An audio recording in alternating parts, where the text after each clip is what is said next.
Nous arrivons aux communications. Avez-vous des communications? Je veux excuser Raphaël Amieva qui refuse le conseil d'administration. Rémunéré? Oui, Vinciane. Juste dans le voie précédente, tu as parlé des piscines et je n'ai pas vu dans le projet de délibération. Tu as parlé de trois dossiers retirés et celui des piscines n'est pas identifié dans le projet de délibération. Ah, c'est pour être délibéré, ceci, oui. On a ajouté la piscine parce qu'on considérait qu'effectivement on ne le fera pas, donc pour être tout à fait transparent, on l'a également retiré.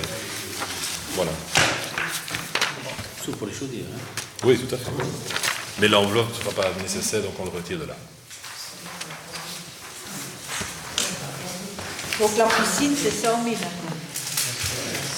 Oui, mais c'était des travaux de Gaulle et tout ça. Les chaudières sont toujours dedans. Hein. C'est quels travaux qui sont retirés, la piscine? Le hall d'entrée. Mais c'était le hall d'entrée et la rénovation des vestiaires. Ah oui, donc, oui.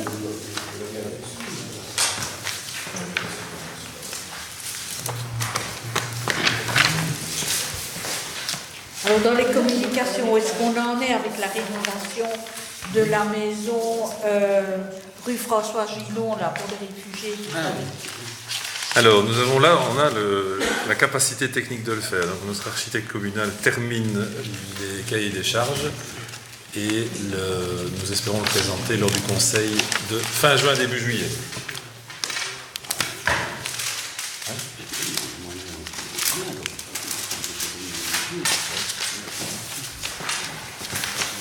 Et ce sera fait par les ouvriers communaux. Essentiellement, oui. Donc la menuiserie, ce sera une entreprise de menuiserie, mais il y a beaucoup de travaux qu'on fera en interne. Et ça pourrait être fait quand, parce qu'on parlait du printemps, que tout serait en ordre pour le printemps. Ce sera C'est bien l'automne. qu'on n'a pas l'air d'être au printemps, mais enfin. En automne. On est en automne.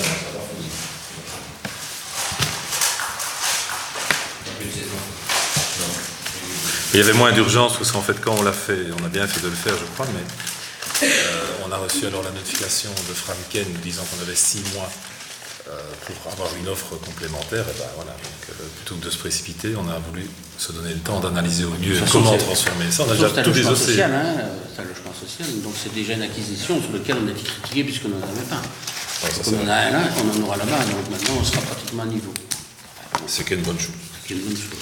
Voilà, avez-vous d'autres communications? José. Comme tu viens prendre des mesures sur les épandages des déchets industriels de les campagnes qui nuisent beaucoup les habitants. Je te les en parlé, Philippe. Tu t'en rappelles? Oui, je m'en rappelle. Tu expliques ça. Donc vous vous souvenez qu'il y a quelques mois, les habitants de Christney avaient été... ils tiraient tous la tête à jour soir, ce que je comprends, parce que ça sentait très mauvais. Et qu'est-ce qu'on a vu? C'était un épandage de produits issus de l'industrie agroalimentaire, et donc en clair, d'oreilles. Alors, il y a deux types d'épandage, l'épandage classique que l'on peut imaginer, qui n'existe plus beaucoup, ou alors il y a ces produits de transformation qui ne sentent pas bon du tout. Et l'idée, c'est de voir si on peut ou pas trouver un règlement communal qui soit évidemment conforme aux réglementations et à ce que l'on peut faire pour interdire ce type d'épandage à un tel rayon des habitations. On a interrogé l'Union des villes pour avoir une première information là-dessus. On verra bien, c'est la preuve aussi, puisqu'on avait eu un débat il y a quelques semaines sur le sujet, que l'agriculture change. Il ne faut pas se leurrer. C'est de l'industrie maintenant. À peu de choses près, encore quelques exceptions près, mais c'est tout. Et ça, c'est un des éléments qui attestent bien que l'agriculture a largement évolué. Alors on peut être nostalgique de tout ce qu'on veut, mais les choses sont ce qu'elles sont. Pas encore au Père Noël, toi. Hein. Ouais, c'est ça. Ils sont issus de quelque part. Voilà. Le bon vieux fumier. J'ai crois que c'est banalisé contre l'air. Le brûlage des modernisés tout de suite. Donc pas grand-chose, ça c'est vraiment la prise publique qui a la machine de l'étude. Non, il faut rester... Utiliser le produit chimique. Un peu plus, ça. Il faut rester positif là-dessus. On a eu une saison difficile. Quand on passe le long des cultures et qui sont les plus pulvérisateurs, on en parle quand même de la culture. Exactement. Donc tu as 90% du territoire qui est pulvérisé comme ça, et là on ne dit rien, et nous, nos petits filets d'eau, on doit... C'est quand même un petit paradoxe. Hein. Ça pousse, hein. Oui, mais voilà, on sait que ça c'est classique, mai-juin, ça reste un moment difficile pour tout le monde, en tout cas au niveau des jardins, et on sait que ça pousse partout. C'est vrai.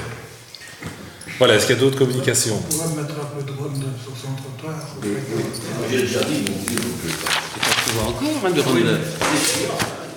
Tu habites à côté d'une culture, il est pas ensemble des cultures pédouines, tout ça, Mais dis Michel, si tu as envie de le faire, tu peux le faire, tu vas chez Brico, tu vas trouver de Roundup, quand tu pulvérises, tu peux dire que tu as mis du vinaigre, qu'est-ce qu'il saurait dire?